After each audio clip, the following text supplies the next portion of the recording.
আসসালামু আলাইকুম প্রিয় দর্শক, আমরা এখানে আদা লাগিয়েছিলাম। আমরা এখন আদাগুলো দেখব কত খানি করে হচ্ছে এক বস্তায়। আমরা 50 গ্রাম করে দিয়েছিলাম প্রতি বস্তায়। তো আপনারা দেখতে পাচ্ছেন, আপনারা দেখতে থাকেন।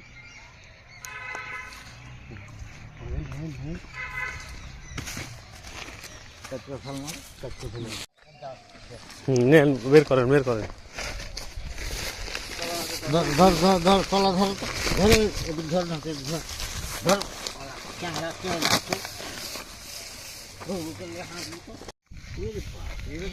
এটা অনেকখানি হয়েছে স্যার, ভালো হয়েছে।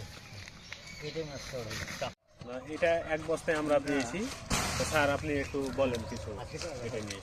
আমরা হর্টিকালচার সেন্টার রামচন্দ্রপুর চাঁপাইনবাবগঞ্জে বস্তায় আদা চাষ করেছি।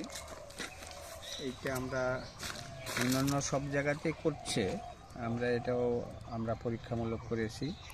তা আমরা অন্তত 50 গ্রাম পরিমাণ আদা লাগিয়েছিলাম। তো এক বস্তায় আমরা মোটামুটি হাফ কেজি বেশি হবে, এরকম হাফ কেজি বেশি আদা এক বস্তা পেয়েছি।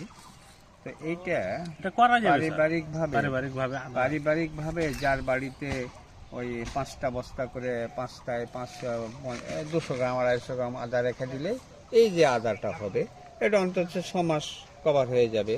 তাই আমি সকলকে অনুরোধ করব, সবার বাড়ি বাড়ি আদা চাষ করুন, স্বয়ংসম্পন্ন হন। আদা যেন আমাদের কিনতে না হয়, বাইরে থেকে আনতে না হয়। আদা কিনে আমরা ইনশাল্লাহ আদা লাগিয়ে আমরা সাফল্য করবো। আর যারা অর্থনৈতিকভাবে চাষ করবে তাদের তো কোনো কথা নেই, তারাও করতে পারে।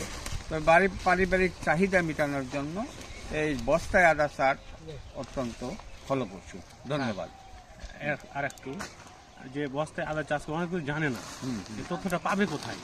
এইটা আমাদের উপজেলা কৃষি অফিস, জেলা কৃষি অফিস, হর্টিকালচার সেন্টার, কৃষি সম্প্রসারণ অধিদপ্তরের যতগুলো অফিস আছে সেই অফিসে গেলেই আদা লাগানোর তথ্য পাবে।